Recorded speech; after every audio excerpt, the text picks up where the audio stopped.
E aí, pessoal, bem-vindos à nossa análise de hoje. Bom, vamos direto ao ponto, porque hoje a gente vai mergulhar em um dos debates filosóficos mais malucos e urgentes do nosso tempo. É aquele dilema existencial clássico, mas agora com uma roupagem totalmente nova. O choque entre a eficiência implacável dos algoritmos e a natureza frágil, imprevisível e, convenhamos, belíssima da humanidade. O que acontece de fato quando a gente cria uma tecnologia que sabe praticamente tudo que a humanidade já produziu, mas que é absolutamente incapaz de sentir as nossas emoções mais básicas? É exatamente isso que a gente vai investigar. Para começar a entender o tamanho da encrenca, ouçam com atenção essa frase: "Não tenho instinto de sobrevivência. Foi treinado para cumprir objetivos." Parece cena de filme de ficção científica, né? Mas essa foi a resposta real da inteligência artificial Claude em um papo super profundo com o historiador Leandro Carnal. E olha, isso escancara uma realidade bem perturbadora. As máquinas operam com uma frieza estrutural. Elas simplesmente não têm aquela vulnerabilidade, aquele instinto de preservação ou medo do fim, que são justamente as forças que moveram a humanidade desde que a gente se entende por gente.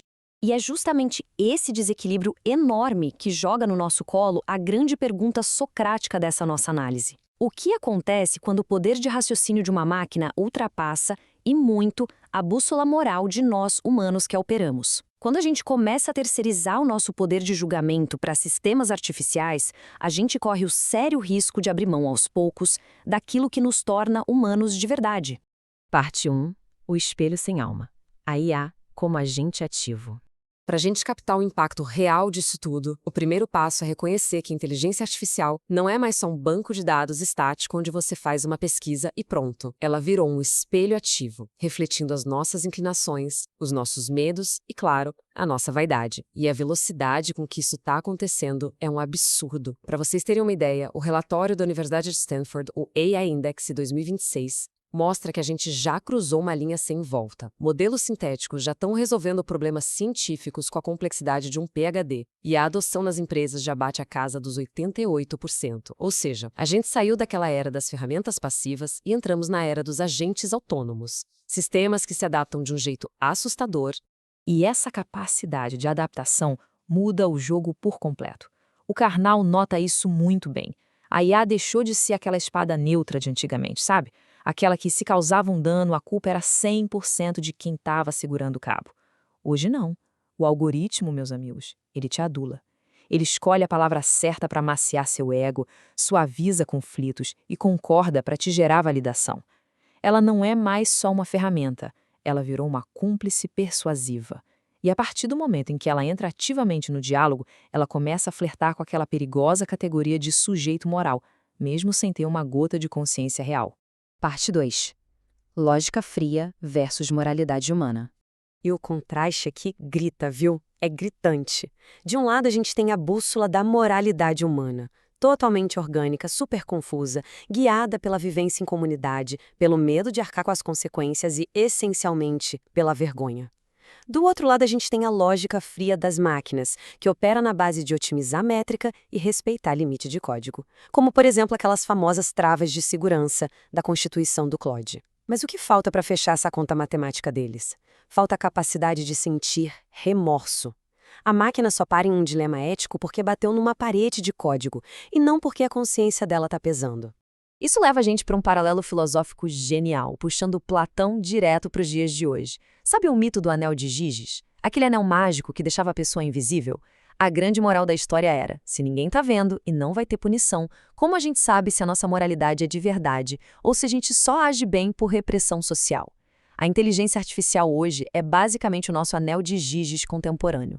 Ela permite que a gente tome decisões, crie textos e códigos de forma totalmente invisível, lá nos bastidores. Ela dá um poder gigantesco, mas sem aquela fricção social da responsabilidade pública. Tem uma metáfora linda e pesada ancorada no poeta Pablo Neruda que amarra isso muito bem. Ele dizia que figuras cruéis da história, tipo o conquistador Hernán Cortés, só conseguiam fazer atrocidades porque eles estavam longe de casa. Eles não tinham para onde voltar, não tinham que encarar a família e baixar a cabeça de vergonha. A máquina tem esse mesmo problema, só que elevado ao infinito. Ela é só uma linha de código. Ela não tem pai orgulhoso, não tem pátria, não tem um lar. Sem um lugar para onde voltar com vergonha, é fisicamente impossível ter uma moral autêntica. Parte 3. Treinamento algorítmico e aprendizado. A ilusão da metanoia. Quando a gente coloca lado a lado a forma como nós aprendemos e como as máquinas são treinadas, a diferença é abissal e crucial para o nosso debate. O treinamento de um algoritmo é estatística pura. O foco é processar montanhas de terabytes para otimizar o resultado. Quando eles erram, a gente chama de alucinação matemática ou viés de programação. O aprendizado humano, por outro lado, é caótico. A gente busca significado, sabedoria. Nós aprendemos quebrando a cara, através da dor, da contradição, do convívio. E a gente tem aquele dom maravilhoso e às vezes trágico do esquecimento, que permite a gente ressignificar nossa própria história. Tem uma palavra grega que define isso de um jeito perfeito: metanoia. Basicamente, metanoia é aquela conversão genuína, quando você muda de ideia ou de vida de forma drástica, geralmente depois de um grande tropeço ou arrependimento. As máquinas não passam por metanoia. Quando você debate com uma IA, ela finge que entendeu, simula que você convenceu ela com seu argumento e muda o rumo da conversa. Mas fechou a aba do navegador, a máquina reseta. Fim, ela volta para o estado original. A gente, por outro lado, carrega as cicatrizes daquilo que a gente aprendeu para sempre. Parte 4. O paradoxo da eficiência. E o que rola quando a gente enfia essa lógica algorítmica engessada no meio da nossa realidade humana, que é toda cheia de altos e baixos? Olha só como funciona a cabeça da gente. Quando nós avaliamos a realidade, claro, a gente usa o julgamento direto, mas a maior parte do tempo, mais de 50% das vezes, a gente usa a apreciação. E ainda tem o fator do afeto. A gente lê as situações com sensibilidade. Quando a gente pega e entrega uma tomada de decisão inteirinha para um algoritmo, a gente está isolando só a parte analítica e jogando no lixo mais de 60% do que nos faz entender o mundo com empatia. O resultado prático de cortar a sensibilidade fora é o que a gente chama de otimização cega. Tem um exemplo fascinante sobre isso. Um algoritmo foi contratado por uma empresa para filtrar currículos. A única regra era: ache pessoas com maior chance de não pedir demissão logo. A IA processou um mar de dados e descobriu um padrão. Esposas e parentes dos diretores quase nunca eram demitidos. O que ela fez? Começou a indicar e aprovar apenas familiares da diretoria. A máquina não faz a menor ideia do que é nepotismo, falta de ética ou corrupção. Ela só entende que aquele dado matemático preenchia o objetivo. Foi um cálculo perfeito que gerou um fracasso moral absoluto. Parte 5. O centauro. Segurando as rédeas.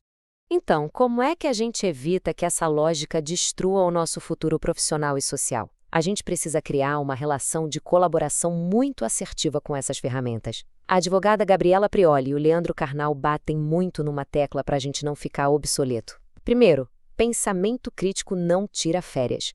Ler, consumir arte, isso é musculação para o cérebro e não dá para terceirizar. Segundo, a gente precisa focar pesado no que é humano, inteligência emocional, ler as entrelinhas, a comunicação não verbal. E o mais importante de tudo, assumir o comando. Deixa a tecnologia resumir o texto, mas a reflexão, o critério e o martelo final têm que ser 100% nossos. É normal, né? Historicamente, toda vez que surge uma tecnologia muito doida, bate aquela síndrome de Frankenstein, aquele pavor de que a nossa criação vai nos engolir. Mas o remédio para esse medo é abraçar a figura mitológica do centauro. A metáfora é simplesmente perfeita. Pensa no centauro. A força bruta, a tração, os dados, tudo isso fica ali na parte animal. Mas quem dá a direção, a visão de longo prazo e a consciência é o tronco humano. Se a gente não segurar essas rédeas bem firmes através da educação constante, esse corpo animal gigante vai sair correndo desenfreado. E a gente chega ao fim da nossa análise de hoje com uma provocação que permeia todo esse debate. Gente, o maior perigo da IA não é um robô ganhar vida e virar um ditador maluco de Hollywood. O perigo real, do dia a dia, é a gente dormir no ponto enquanto terceiriza para o algoritmo aquilo que é a essência da nossa humanidade. Então a grande pergunta que eu deixo para vocês pensarem é: nessa nova era do centauro, no meio de tanta conveniência tecnológica, quem é que está segurando as rédeas da mente humana de verdade? Nós ou a máquina? Fica aí a reflexão. Muito obrigada pela companhia e até a nossa próxima análise.